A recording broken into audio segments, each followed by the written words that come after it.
Lisi យកនេះប្រចាំភ្លឺថ្លាចាចាំពលថាចាំពេញបរមីយកនេះប្រចាំភ្លឺថ្លាចាចាំពោថាចាំពេញបរមីមិនយើងទាំងប្រុសទាំងស្រីមិនយើងទាំងប្រុសទាំងស្រីមានគិតអីមកជុំគ្នាម្ដង មានគុណអីមកជុំគ្នាម្ដងសប្បាយអើងក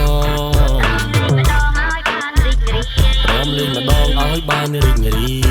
រូបបងគឺជាកង្វៃបងទាំងលេងពីសំដីញ៉ៃញងមាស្ងួនតើអូនព្រមឬមិនព្រ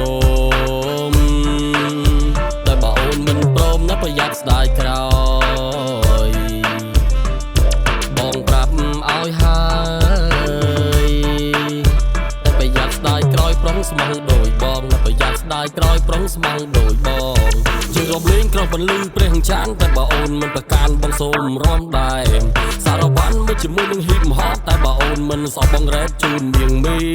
ទីសិនមកវិបត្តិបំបងព្រោះតែចង់សាកល្បងមកដាក់ទុនស្នេហ៍ឥឡូវបានជួមនឿនល្អងធ្វើឲ្យរូបបងទុកចិត្តនឹងមាសមីមកដល់ដីក្រុងលំនឹងសម្រស់ស្រីអូនរំសារវ៉ាន់ទុនដូចគេណរៃដៃអូនទុនសំនឹងបងគឺជាកាវៃពេលខ្លះអូនក៏ប្រកាន់កាវៃពេលលេងសំដីអញ្ចឹងឯងយកនេះប្រចាំភ្លឺថ្លាចាចាំពលថាចាំពេញបរមីយកនេះប្រចាំភ្លឺថ្លាចាចាំពោថាចាំពេញបរមី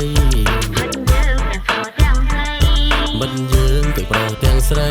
មានគិតអីមកជុំគ្នាម្ដង មានគុណអីមកជុំគ្នាម្ដងសប្បាយអើងក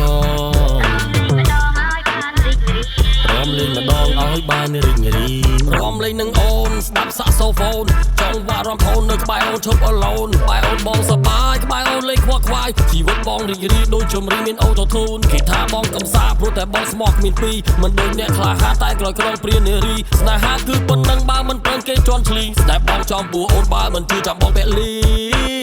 សងចិនពលី